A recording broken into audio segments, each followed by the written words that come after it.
ಎಷ್ಟೋ ದಿನಗಳಿಂದ ಏನೋ ಕೆಲಸಗಳಾಗದೇ ಇದ್ದಾಗಿಯೂ ಕೂಡ ಈ ವ್ರತವ ಪ್ರಾರಂಭದ 2-3 ತಿಂಗಳಲ್ಲಿ ಅವರಿಗೆ ಆ ಫಲ ಸಿಕ್ಕಿರ್ತಕ್ಕಂಥ ಉದಾಹರಣೆಗಳಿದ್ದಾವೆ.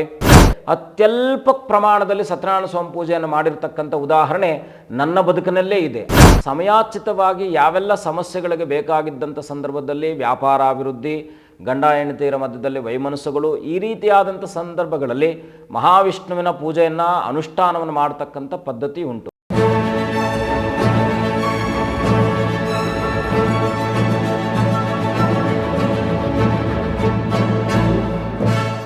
ಶ್ರೀ ಗುರುಭ್ಯೋ ನಮಃ.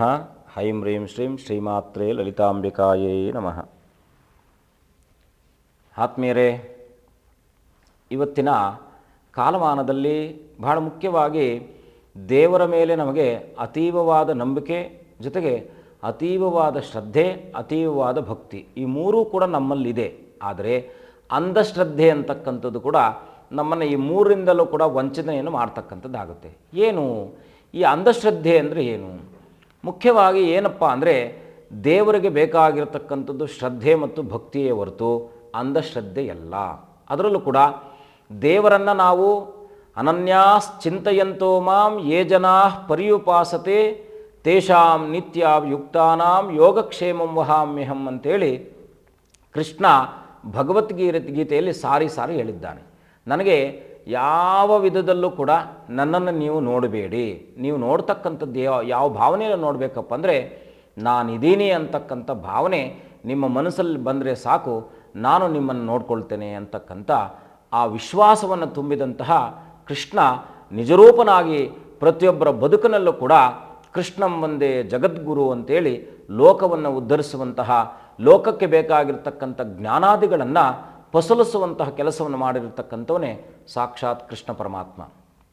ಆ ಕೃಷ್ಣ ಅಂತಕ್ಕಂಥ ಪದದಲ್ಲೇ ಅತೀವವಾಗಿರ್ತಕ್ಕಂಥ ವ್ಯಾಮೋಹ ಇರತಕ್ಕಂಥದ್ದು, ಮಾಯಾಶಕ್ತಿಯುತವಾಗಿರ್ತಕ್ಕಂಥದ್ದು. ಅಂತಹ ಪ್ರತಿರೂಪನಾಗಿರ್ತಕ್ಕಂಥ ಸ್ಥಿತಿಕರ್ತನಾದಂಥ ಮಹಾವಿಷ್ಣುವಿನ ಪೂಜೆಯನ್ನು ನಾವು ಒಂದಷ್ಟು ಸಂದರ್ಭಗಳಲ್ಲಿ ವಿಶೇಷವಾಗಿ ಲಕ್ಷ್ಮೀನಾರಾಯಣ ಹೃದಯ ಪಾರಾಯಣ ಅಂತಕ್ಕಂಥದ್ದನ್ನು ಸಮಯೋಚಿತವಾಗಿ ಯಾವೆಲ್ಲ ಸಮಸ್ಯೆಗಳಿಗೆ ಬೇಕಾಗಿದ್ದಂಥ ಸಂದರ್ಭದಲ್ಲಿ ವ್ಯಾಪಾರಾಭಿವೃದ್ಧಿ, ಗಂಡ ಹೆಂಡತಿಯರ ಮಧ್ಯದಲ್ಲಿ ವೈಮನಸ್ಸುಗಳು, ಈ ರೀತಿಯಾದಂಥ ಸಂದರ್ಭಗಳಲ್ಲಿ ಮಹಾವಿಷ್ಣುವಿನ ಪೂಜೆಯನ್ನು ಅನುಷ್ಠಾನವನ್ನು ಮಾಡತಕ್ಕಂಥ ಪದ್ಧತಿ ಉಂಟು. ಆದರೆ ವಿಶೇಷವಾಗಿ ಯಾವುದೋ ಶುಭಪ್ರದವಾಗಿರ್ತಕ್ಕಂಥ ಕಾರ್ಯಾದಿಗಳನ್ನು ನಾವು ಮಾಡಿದಾಗ, ಮುಖ್ಯವಾಗಿ ಗೃಹ ಪ್ರವೇಶ ಮಾಡಿದ್ವಿ ಅಂತಾದಾಗ, ವಿವಾಹ ಆಗಿದ್ದಾಗ ವಿಶೇಷವಾಗಿ ಸತ್ಯನಾರಾಯಣ ಸ್ವಾಮಿ ಪೂಜೆಯನ್ನು ಮಾಡ್ತೀವಿ.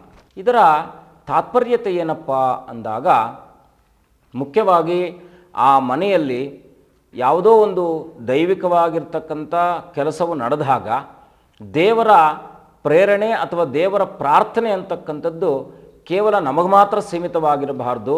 ನಮ್ಮ ನೆಂಟರಿಷ್ಟರೆಲ್ಲರನ್ನು ಕೂಡ ಈ ಒಂದು ಸುಸಂದರ್ಭದಲ್ಲಿ ಕರೆದು ಅವರೊಟ್ಟಿಗೆ ಒಂದಷ್ಟು ಸಾಮಾಜಿಕವಾಗಿ ಸಾರ್ವಜನಿಕವಾಗಿ ಮಾಡುವಂತಹ ಪೂಜೆಗಳನ್ನು ಹೊರತುಪಡಿಸಿ ವೈವಾಹಿಕವಾಗಿರತಕ್ಕಂಥ ಜೀವನದ ಪದ್ಧತಿಯಲ್ಲಿ ಮುಖ್ಯವಾಗಿ ನಮ್ಮ ಮತ್ತು ಇನ್ನೊಂದು ಸಂಬಂಧದ ಬೆಸಗೆಯ ಮಧ್ಯದಲ್ಲಿ ಈ ಒಂದು ಪೂಜೆಯನ್ನು ಮಾಡ್ತಕ್ಕಂಥ ಪದ್ಧತಿ ಇರತಕ್ಕಂಥದ್ದಾಗಿದೆ. ಯಾವೆಲ್ಲ ಹೊಸ ಮನೆಯನ್ನು ಗೃಹ ಪ್ರವೇಶ ಮಾಡಿದ ಸಂದರ್ಭದಲ್ಲಿ ಶುಭಪ್ರದವಾಗಿರ್ತಕ್ಕಂಥ ಸತ್ಯನಾರಾಯಣ ಸ್ವಾಮಿ ಪೂಜೆಯನ್ನು ಮಾಡ್ತಕ್ಕಂಥ ಒಂದು ವಿಧಾನ ಇರತಕ್ಕಂಥದ್ದು. ಎರಡನೇದಾಗಿ ಮದುವೆ ಆದಾಗ ನವದಂಪತಿಗಳನ್ನು ಕೂರಿಸಿ ವಸಂತೋತ್ಸವ ಆದ ನಂತರದಲ್ಲಿ ಈ ಒಂದು ಸತ್ಯನಾರಾಯಣ ಸ್ವಾಮಿ ಪೂಜೆ ಮಾಡ್ತಕ್ಕಂಥ ಪದ್ಧತಿ ಇರತಕ್ಕಂಥದ್ದು ನಮ್ಮ ಭಾರತದಲ್ಲಿ, ಅದರಲ್ಲೂ ಕೂಡ ದಕ್ಷಿಣ ಭಾರತದಲ್ಲಿ ಸ್ವಲ್ಪ ಪ್ರಚಲಿತದಲ್ಲಿರ್ತಕ್ಕಂಥ ಒಂದು ಪೂಜಾ ಪದ್ಧತಿ ಈ ಒಂದು ಸತ್ಯನಾರಾಯಣ ಸ್ವಾಮಿ ಪೂಜಾ ಪದ್ಧತಿ. ಅದರಲ್ಲೂ ಕೂಡ ನೆರೆಯರ ಆಂಧ್ರ, ಇನ್ನು ನಮ್ಮ ಕರ್ನಾಟಕ ಮತ್ತು ತೆಲಂಗಾಣದಲ್ಲಿ ಸ್ವಲ್ಪ ವಿಶೇಷವಾಗಿರ್ತಕ್ಕಂಥ ಪ್ರಾಮುಖ್ಯತೆಯನ್ನು ಪಡ್ಕೊಂಡಿರ್ತಕ್ಕಂಥದ್ದೇ ಈ ಒಂದು ಸತ್ಯನಾರಾಯಣ ಸ್ವಾಮಿಯ ವ್ರತ. ಹಾಗಾಗಿ ಯಾವ ವ್ರತವನ್ನು ನಾವು ಮಾಡೋದರಿಂದ ಯಾವೆಲ್ಲ ನಮಗೆ ಫಲಗಳು ಸಿಗತಕ್ಕಂಥದ್ದು ಅಂತಕ್ಕಂಥದ್ದೇ ಇದರ ವಿಶೇಷತೆ. ಇದರಲ್ಲಿ ಮುಖ್ಯವಾಗಿ ಏನಪ್ಪ ಅಂದರೆ, ಯಾವ ಸಮಯವನ್ನು ನಾವು ನೋಡದ ಹಾಗೆ, ಯಾರು ಬ್ರಾಹ್ಮಣ, ಶೂದ್ರ, ವೈಶ್ಯ, ಕ್ಷತ್ರಿಯ ಅಂತಕ್ಕಂಥ 4 ವರ್ಣದವರು ಕೂಡ ಯಾವುದೇ ಇತಿಮಿತಿಗಳಿಲ್ಲದ ಹಾಗೆ ಯಾವ ಸಂದರ್ಭದಲ್ಲೂ ಬೇಕಾದರೂ ಕೂಡ ತಿಥಿ, ವಾರ, ನಕ್ಷತ್ರ, ಯೋಗ, ಕರುಣ, ಅಮಾವಾಸ್ಯೆ, ಹುಣ್ಣಿಮೆ, ಪರ್ವಕಾಲ, ಹೀಗೆ ಯಾವ ಕಾಲದ ಪರಿಮಿತಿಯೂ ಇಲ್ಲದ ಹಾಗೆ ಮಾಡ್ತಕ್ಕಂಥ ಏಕಮೇವ ವ್ರತ ಯಾವುದಾದ್ರೂ ಇದ್ದರೆ ಅದು ಸತ್ಯನಾರಾಯಣ ಸ್ವಾಮಿ ವ್ರತ. ಲಕ್ಷ್ಮೀ ಸಮೇತನಾಗಿರ್ತಕ್ಕಂಥ ಸತ್ಯನಾರಾಯಣ ಸ್ವಾಮಿಯ ವ್ರತ. ಸತ್ಯ ಅಂದ್ರೇ ನಮ್ಮ ಬದುಕು ಅಂತಕ್ಕಂಥದ್ದು, ನಮ್ಮ ಬೆಳಕು ಅಂತಕ್ಕಂಥದ್ದು. ಹಾಗಾಗಿ ಬದುಕಿನ ಬೆಳಕಿಗೋಸ್ಕರವಾಗಿ ಅಜ್ಞಾನವನ್ನು ನಿವೃತ್ತಿ ಮಾಡಿ ಸುಜ್ಞಾನದೊಳಗೆ ನಮ್ಮ ಬದುಕನ್ನು ಕರ್ಕೊಂಡು ಹೋಗಿ ನಮಗೆ ಬೇಕಾಗಿರ್ತಕ್ಕಂಥ ಪ್ರತಿಯೊಂದನ್ನು ಕೂಡ ದೈವಿಕವಾಗಿ ಶಕ್ತಿಯನ್ನು ನಮಗೆ ಪ್ರೇರಣೆಗೆ ಸಿಕ್ಕಿದಾಗ, ಪ್ರೇರಣೆಯಾದಾಗ ಅದಕ್ಕೊಂದಷ್ಟು ಮಹತ್ವ ಹೆಚ್ಚಾಗುತ್ತೆ. ಅಂತಹ ಶಾಂತಾಕಾರಂ ಭುಜಗಶಯನಂ ಪದ್ಮನಾಭಂ ಸುರೇಶಂ ವಿಶ್ವಾಧಾರಂ ಗಗನಸದೃಶಂ ಮೇಘವರ್ಣಂ ಶುಭಾಂಗಂ ಲಕ್ಷ್ಮೀಕಾಂತಂ ಕಮಲನಯನಂ ಯೋಗಿರುದ್ಯಾನಗಮ್ಯಂ ಒಂದೇ ವಿಷ್ಣುಂ ಭವ ಭಯಹರಂ ಸರ್ವಲೋಕೈಕನಾಥಂ ಅಂತೇಳಿ ಎಲ್ಲ ಭವಬಂಧನಗಳಿಂದ ಮುಕ್ತಿಯನ್ನು ಕೊಡ್ತಕ್ಕಂಥ ಏಕಮೇವ ವ್ರತ ಯಾವುದಾದ್ರಿದ್ರೆ ಅದು ಸತ್ಯನಾರಾಯಣ ಸ್ವಾಮಿ ವ್ರತ. ಹಾಗಾಗಿ ನಮ್ಮ ಮುಕ್ತಿ ಪ್ರಧಾನವಾಗಿರ್ತಕ್ಕಂಥ ಶ್ರದ್ಧೆಗೆ ಪೂರಕವಾಗಿರ್ತಕ್ಕಂಥ ಭಕ್ತಿಗೆ ನಂಬಿಕೆಗೆ ಒಂದು ವಿಶೇಷ ಸ್ಥಾನವನ್ನು ಕೊಡ್ತಕ್ಕಂಥ ಒಂದು ಪೂಜಾ ಅನುಷ್ಠಾನವೇ ಸತ್ಯನಾರಾಯಣ ಸ್ವಾಮಿ ಪೂಜೆ. ಈ ಸತ್ಯನಾರಾಯಣ ಸ್ವಾಮಿ ಪೂಜೆಯನ್ನು ಸಾಯಂ ಸಂಧ್ಯಾ ಸಮಯದಲ್ಲಿ ಮಾಡತಕ್ಕಂಥದ್ದು ವಿಶೇಷತೆ. ಅದರಲ್ಲೂ ಕೂಡ ಈ ಶುಭ ಸಮಾರಂಭಗಳ ಸಂದರ್ಭಗಳಲ್ಲಿ ಪ್ರಾತಃ ಕಾಲದಲ್ಲೂ ಕೂಡ ಮಾಡಬಹುದು. ಇದಕ್ಕೆ ನಾನು ಆಗಲೇ ತಿಳಿಸಿದೆ, ಯಾವುದೇ ಕಾಲದ ಪರಿಮಿತಿ ಇಲ್ಲದ ಹಾಗೆ ಮಾಡುವಂಥ ಏಕಮೇವ ವ್ರತ ಯಾವುದಾದ್ರಿದ್ರೆ ಅದು ಸತ್ಯನಾರಾಯಣ ಸ್ವಾಮಿ ಪೂಜಾ. ಹಾಗಾಗಿ ಏನಪ್ಪ ಅಂದರೆ ಇದರಲ್ಲಿ ದಂಪತಿಗಳ ಸಮೇತರಾಗಿ ಕೂತ್ಕೊಂಡು ಸತ್ಯನಾರಾಯಣ ಸ್ವಾಮಿ ಪೂಜೆಯನ್ನು ಮಾಡಬೇಕು. ಅದರ ವಿಶೇಷತೆ ಮುಖ್ಯವಾಗಿ ಲಕ್ಷ್ಮೀನಾರಾಯಣರ ಕಲಶ ಸ್ಥಾಪನೆಯನ್ನು ಮಾಡಿ, ನವಗ್ರಹಗಳ ಸ್ಥಾಪನೆಯನ್ನು ಮಾಡಿ, ಗಣಪತಿ ಪೂಜೆ, ಅದರಲ್ಲೂ ಕೂಡ ಸತ್ಯನಾರಾಯಣ ಸ್ವಾಮಿ ಪೂಜೆಯಲ್ಲಿ ರುದ್ರಾಭಿಷೇಕವನ್ನು ಕೂಡ ಮಾಡಬಹುದಾಗಿರ್ತಕ್ಕಂಥ ಒಂದು ಪರಮೋತ್ತಮವಾಗಿರ್ತಕ್ಕಂಥದ್ದು, ಶಿವಕೇಶವರ ಸಂಯೋಜನೆಯೊಂದಿಗೆ ಮಾಡ್ತಕ್ಕಂಥದ್ದು, ದುರ್ಗೆಯ ಶಕ್ತಿಯ ಸ್ವರೂಪವನ್ನು ಅಲ್ಲಿ ಆವಾಹನೆ ಮಾಡ್ತಕ್ಕಂಥದ್ದು, ಮೃತ್ಯುಂಜಯನನ್ನು ಆವಾಹನೆ ಮಾಡ್ತಕ್ಕಂಥದ್ದು, ಹೀಗೆ ಅಷ್ಟದಿಕ್ಪಾಲಕರನ್ನು, ಅಂಗಪೂಜೆಗಳನ್ನು, ಅದರಲ್ಲೂ ಕೂಡ ದೇವತಾ ಉಪಾಸನೆಯಲ್ಲಿ ಪ್ರಪ್ರಥಮವಾಗಿ ಪ್ರಾರಂಭ ಆಗ್ತಕ್ಕಂಥದ್ದೇ ಪೀಠಿಕಾ ಪೂಜೆ. ಆ ಪೀಠಿಕಾ ಪೂಜೆಯಿಂದ ಪ್ರಾರಂಭ ಆಗಿ ಎಲ್ಲ ಪೂಜಾನುಷ್ಠಾನಾದಿಗಳ ಹಾಗೆ ಈ ವ್ರತವನ್ನು ಷೋಡಶ ಉಪಚಾರ ಪೂಜಾದಿಗಳಿಂದ ವ್ರತದ ಕಥೆಯನ್ನು ಈ ಒಂದು 5 ಅಧ್ಯಾಯಗಳಾಗಿ ಮಾರ್ಪಟ್ಟಿರ್ತಕ್ಕಂಥ, ವಿಂಗಡಣೆ ಮಾಡಿರ್ತಕ್ಕಂಥ ಈ ಒಂದು ಸತ್ಯನಾರಾಯಣ ಸ್ವಾಮಿ ವ್ರತವನ್ನು ಮುಖ್ಯವಾಗಿ ಶೌನಕಾದಿ ಮಹಾಮುನಿಗಳು ಈ ಒಂದು ಲೋಕಕ್ಕೆ ಪ್ರಚಲಿತವನ್ನು ಮಾಡಿರ್ತಕ್ಕಂಥದ್ದು. ಶೌನಕಾದಿ ಮಹಾಮುನಿಗಳಿಗೆ ನಾರದರು ಸಾಕ್ಷಾತ್ ನಾರಾಯಣನಿಂದ ಈ ವ್ರತವನ್ನು ತಗೊಂಡು ಬಂದು ಭೂಲೋಕದಲ್ಲಿದ್ದಂಥ ಮಾನವರು ಎಲ್ಲರೂ ಕೂಡ, ಯಾಕೆಂದರೆ ಆಗಿನ ಕಾಲಮಾನಕ್ಕೆ ಋಷಿಮುನಿಗಳು ಮಾತ್ರ ತಪಸ್ಸನ್ನು ಮಾಡಿ ಕಾಲಮಾನಕ್ಕೆ ಅನುಸಾರವಾಗಿ ಆಯಾಯ ಕಾಲಮಾನಕ್ಕೆ ಮಳೆ ಬೆಳೆಗಳಾಗಿ ಲೋಕ ಸುವೃಷ್ಟಿ ಆಗಲಿ ಅಂತಕ್ಕಂಥ ಉದ್ದೇಶದಿಂದ ನಿತ್ಯ ಯಜ್ಞ ಯಾಗಾದಿಗಳನ್ನು ಮಾಡಿ ಆ ಲೋಕವೆಲ್ಲವೂ ಕೂಡ ಸುಭಿಕ್ಷಿತವಾಗಿರಬೇಕಂತಕ್ಕಂಥ ಮನಸ್ಥಿತಿಯಿಂದ ಋಷಿಗಳು ಆ ಒಂದು ಪ್ರಾರ್ಥನೆಯನ್ನು ಮಾಡ್ತಾ ಇರತಕ್ಕಂಥದ್ದು. ಆನಂತರದಲ್ಲಿ ಋಷಿ ಪರಂಪರೆಯಲ್ಲಿರ್ತಕ್ಕಂಥ ಶೌನಕಾದಿಗಳು, ಸೂತ ಮಹಾಮುನಿಗಳು ಅಂತಕ್ಕಂಥವರು ಈ ಸ್ಕಾಂದ ಪುರಾಣದಲ್ಲಿ ಈ ವ್ರತದ ಉಲ್ಲೇಖವನ್ನು ತಂದಿರತಕ್ಕಂಥದ್ದಾಗಿದೆ. ಹಾಗಾಗಿ ಈ ವ್ರತವನ್ನು ಯಾವ ಸಂದರ್ಭದಲ್ಲಿ ಬೇಕಾದರೂ ಕೂಡ ಮಾಡಬಹುದು. ಆದರೆ ಒಂದು ನಿಯಮ ಇದೆ, ಏನಪ್ಪ ಅಂದರೆ ಶುಚಿರ್ಭೂತವಾಗಿರ್ತಕ್ಕಂಥ ಸ್ಥಳದ ಆಯ್ಕೆ, ನದಿ ತೀರ, ದೇವಾಲಯ, ಶುದ್ಧವಾಗಿರ್ತಕ್ಕಂಥ ಮನೆ, ಹೀಗೆ ಈ ಒಂದು ಕಾಯಕಲ್ಪಯುಕ್ತವಾಗಿರ್ತಕ್ಕಂಥ ವ್ರತವನ್ನು ಮುಖ್ಯವಾಗಿ ಈಗ ಪುತ್ರ ಸಂತಾನಕ್ಕೋಸ್ಕರವಾಗಿ ಯಾಕೆ ಮದುವೆಯಲ್ಲಿ ಮಾಡ್ತೀವಿ ಅಂದರೆ ಪುತ್ರ ಸಂತಾನ ಶೀಘ್ರವಾಗಿ ಆಗಲಿ ಅಂತಕ್ಕಂಥ ಸದುದ್ದೇಶದಿಂದ, ಮನೆಯ ಗೃಹ ಪ್ರವೇಶ ಸಂದರ್ಭದಲ್ಲಿ ಯಾಕೆ ಈ ಸತ್ಯನಾರಾಯಣ ಸ್ವಾಮಿ ಪೂಜೆಯನ್ನು ಮಾಡ್ತೀವಿ ಅಂದರೆ ಮನೆಯ ಶ್ರೇಯಸ್ಸು ಸಿಗಲಿ, ಶ್ರೇಯೋಭಿವೃದ್ಧಿ ಆಗಲಿ, ಮನೆಯಲ್ಲಿ ನಿತ್ಯ ಆನಂದಕರವಾಗಿರ್ತಕ್ಕಂಥ ಸಮೃದ್ಧವಾದ ಬದುಕು ನಾರಾಯಣನ ಅನುಗ್ರಹದಿಂದ ಆ ಒಂದು ಅನುಗ್ರಹಯುಕ್ತವಾಗಿ ಎಲ್ಲವೂ ಕೂಡ ಸಿಗುವಂತಾಗಲಿ ಅಂತಕ್ಕಂಥ ಆ ಉದ್ದೇಶದಿಂದ ಪರಮಾತ್ಮನ ಪ್ರಾರ್ಥನೆ ಅಂತಕ್ಕಂಥದ್ದು ಭಗವಂತನೂ ಆದಂತಹ ಶ್ರೀಮನ್ನಾರಾಯಣನು ಮುಖ್ಯವಾಗಿ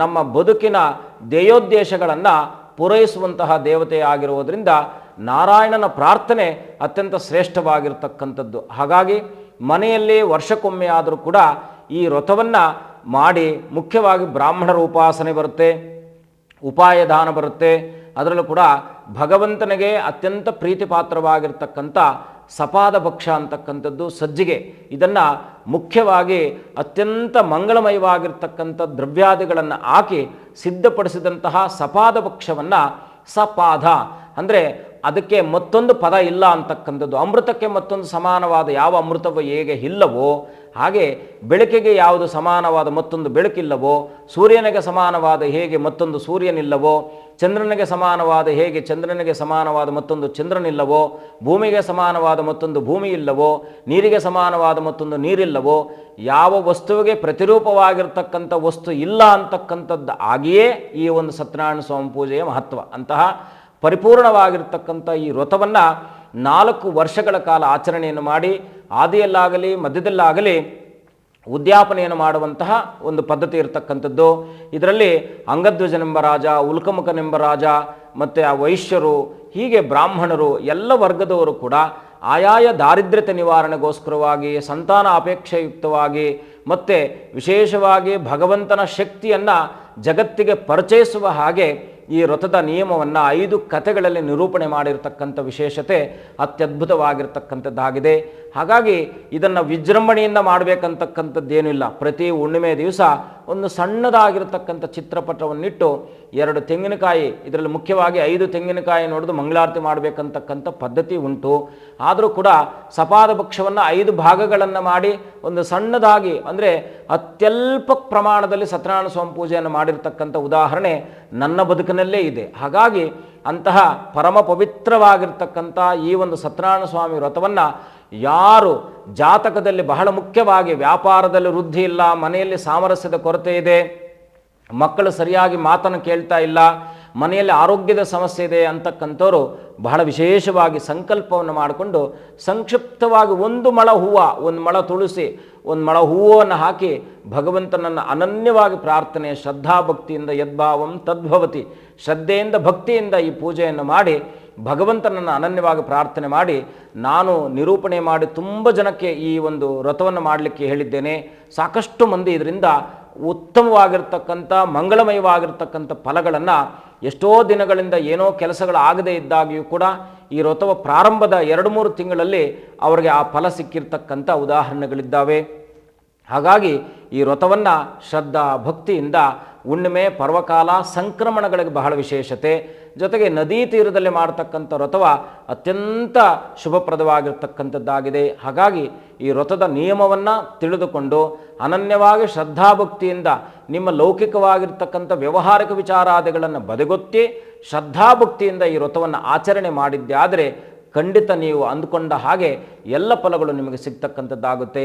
ಹಾಗಾಗಿ ಈ ವ್ರತದ ವಿಧಾನವನ್ನು ನಿರಂತರವಾಗಿ ಪೂಜಾನುಷ್ಠಾನವನ್ನು ಮಾಡತಕ್ಕಂಥ ಪದ್ಧತಿಯೇ ಈ ಒಂದು ಸತ್ಯನಾರಾಯಣ ಸ್ವಾಮಿ ವ್ರತ. ಮಾಡಿ ಶುಭವಾಗಲಿ.